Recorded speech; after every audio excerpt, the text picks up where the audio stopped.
秃头。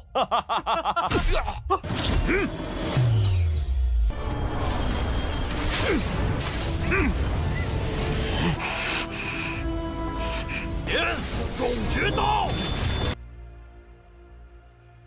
Hula semuanya, bagaimana nih kabar kalian?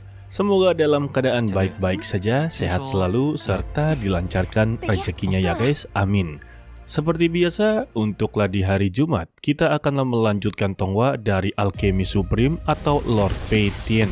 Bagi yang belum nonton untuklah di part sebelumnya, kalian tonton dulu ya, linknya ada di deskripsi. Jadi, langsung saja kita masuk ke dalam ceritanya.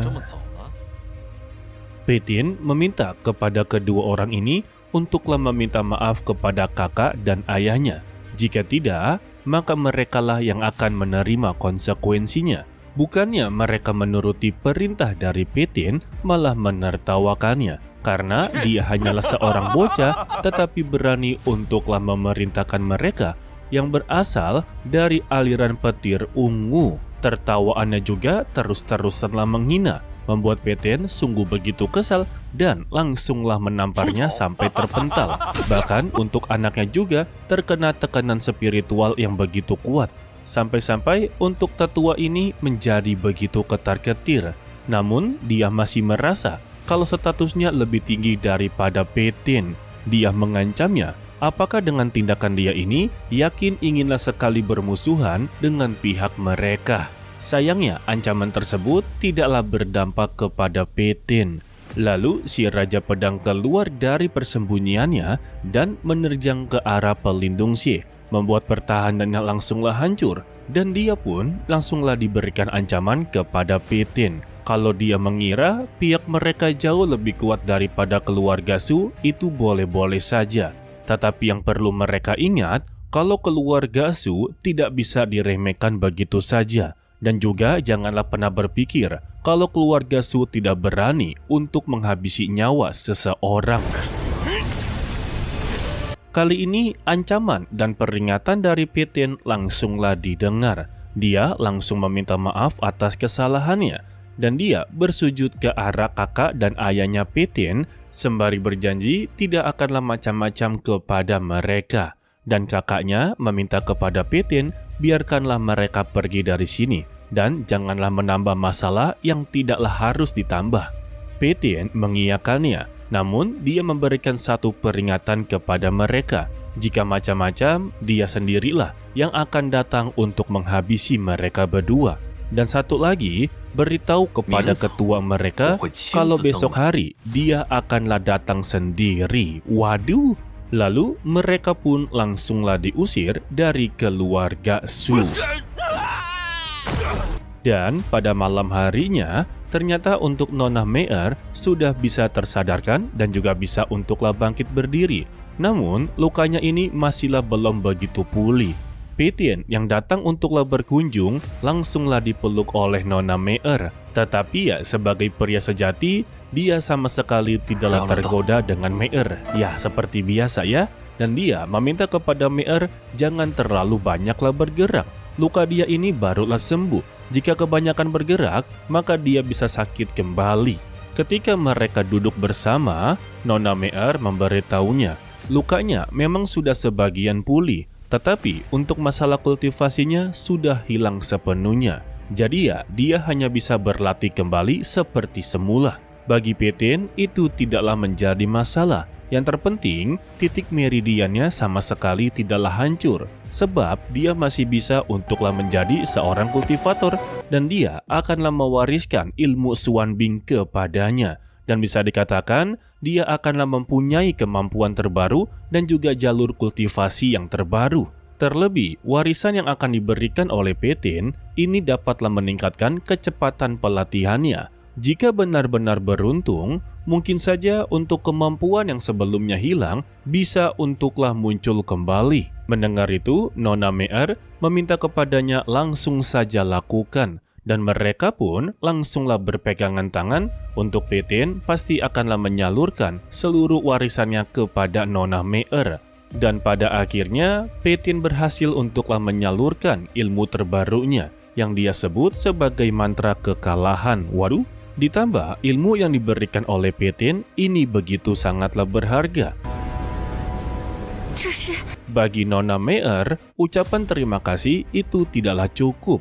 Dia berjanji akanlah melayani Petin seumur hidupnya. Tetapi untuk hari ini, dia haruslah membayarnya. Namun, Petin sudah tahu betul sikap dari Nona Me'er yang selalu menggoda dirinya dan juga menginginkan tubuhnya. Dia meminta kepada Nona Me'er kalau dia tidak perlu banyak bicara. Lanjutkan saja kultivasinya agarlah dia bisa untuk menjadi lebih kuat lagi. Dan Petin berpamitan untuk esok hari dia akanlah pergi ke pusat intelijen ungu. Dan untuk Nona Me'er tidak diperbolehkan untuklah ikut. Dia haruslah fokus untuk memulihkan dirinya terlebih dahulu. Beruntungnya, Nona Me'er mengerti kondisinya dan dia pun menuruti semua perintah dari Petin. Hanya saja dia meminta izin kepada Petin kalau esok hari dia akanlah pergi ke Danau Jingzi untuk berkultivasi. Karena di sana ada sebuah ruangan yang bisa mempercepat 2 kali lipat dalam kultivasi. Pada awalnya ya, Petin cukuplah begitu ragu dan tidaklah mau mengizinkan dia untuk keluar dari ruangannya. Karena bagaimanapun juga, musuh dari Petin ini begitu sangatlah banyak. Hanya saja untuk saat ini dia mengecualikan hal tersebut dan mengizinkan Nona Me'er untuklah berkultivasi di Danau Jingzi. Sementara itu, di ruangan utama Istana Intelijen Ungu, Pelindung Xie memberitahu kepada ketuanya kalau ada seorang bocah yang bernama Su Petin dari keluarga Su telah menindas orang-orangnya. Mendengar laporan tersebut membuat sang ketua begitu kesal. Dia diperintahkan untuk datang ke keluarga Su untuklah membatalkan pernikahan tersebut. Tetapi mengapa mereka malah gagal total? Pelindung Xie memberitahunya kalau keluarga Su ini sama sekali taklah menghargai pihak mereka. Ditambah, bocah yang bernama Su Petin ini akanlah datang esok pagi untuk menemui mereka. Dan datanglah salah satu tetua yang dipanggil sebagai Tetua Qin menjadi penasaran dengan sosok dari Su Petin. Karena dia begitu sangatlah berani untuklah menindas orang-orangnya. Dia juga penasaran seberapa kuat Su Petin ini. Dan ketua yang berada di sana meminta kepada Tetua Qin bersabar saja. Jika laporannya memang benar, kalau keluarga Su benar-benar datang untuklah besok hari, maka itu sama saja seperti mencari kematiannya. Tetua Qin berharap kalau dia benar-benar datang, agarlah pernikahan mereka tidak boleh terjadi apa-apa. Ditambah, untuk sang leluhur juga telah diberitahu. Dia yakin leluhur mereka akanlah tiba esok hari. Lalu, untuk keesokan harinya, kereta kuda dari Petin sedanglah menuju ke pusat intelijen ungu. Dia membawa kakak, ayah, dan juga Raja Pedang. Sang kakak cukuplah begitu khawatir, meminta kepada Petin lebih baik pulang saja dan lupakanlah semua masalah ini. Tetapi Petin tetaplah keras kepala. Dia akanlah datang untuk memberikan pelajaran kepada mereka dan meminta janganlah khawatir. Selama ada dia, semua masalah akanlah selesai. Ya, betul. Sedangkan untuk si Raja Pedang, dia pun diberikan sebuah pedang baru, yaitu pedang langit. Setibanya di depan Istana Petir Ungu, si Raja Pedang langsunglah turun dan meminta kepada mereka untuklah menyambut keluarga Su. Sayangnya, mereka menolak mentah-mentah untuk menyambut keluarga Su. Lalu, formasi Petir Ungu langsunglah dikerahkan.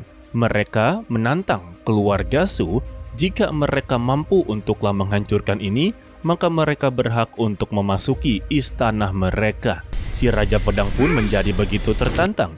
Dia pun menggunakan pedang langitnya. Dan hanya membutuhkan 3 gerakan pedang berat saja, formasi tersebut berhasil untuklah dihancurkan.